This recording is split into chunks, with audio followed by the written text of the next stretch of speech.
Hi, I'm Scott Engler. I'm going to be the facilitator for our August 11th meeting on dynamic skills. Incredibly excited to talk to you about the research that has proven to be game-changing for a lot of our organizations. And I'm going to give you a short preview here in this video. So what we looked at were different skill set approaches and what was the payoff for organizations over time. And we started with a theory that proved not to be true.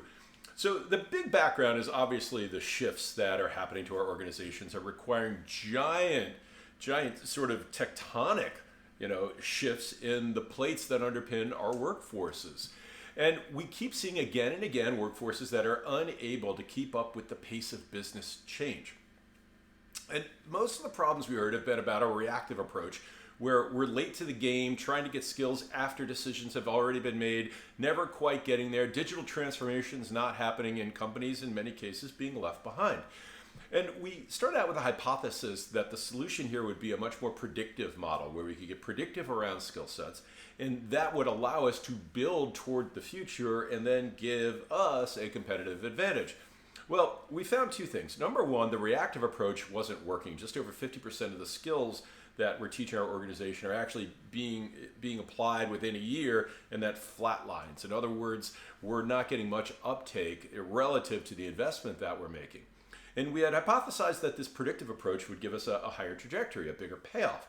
In fact, what we found with a predictive approach, skating to where the puck is going, it was actually worse. And around that is we don't actually have a great lens to be able to predict into the future 2, 3, 4 years out. And we're not able to build to that, and the mechanisms that we use to be able to build to that are cumbersome.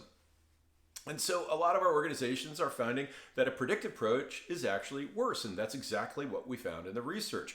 Actually, companies that used a predictive approach had less applied skills, and those skills did not go up over time. In other words, we got a bang of somewhere about 40% in the predictive approach, and that was it. It's actually 36%.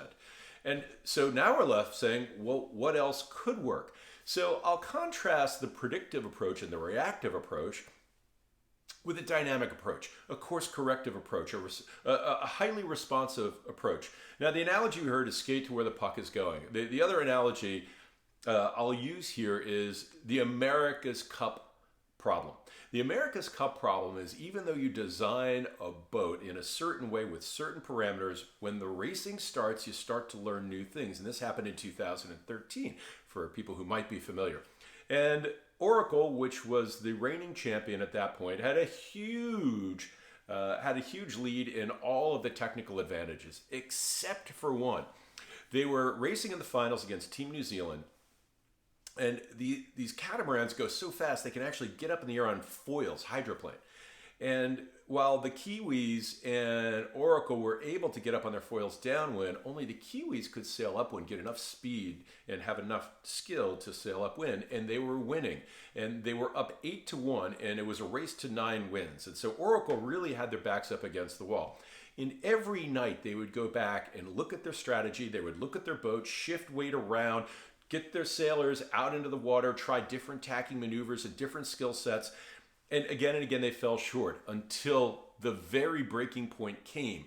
And at that point, they had mastered both the skill and the capability of the boat by shifting weight around to foil upstream. And then it was 8-2 and 8-3 and 8-4, 8-5. And they came back and they won in the biggest comeback of all time. The reason I use that example, the America's Cup example, is that's what we found works. A dynamic approach where we're constantly sensing, not 3 years out, but what is the right time horizon for us to sense out, and then rapid skill acceleration, right? A different approach to skill building that works. And that's exactly what we're going to cover on August 11th.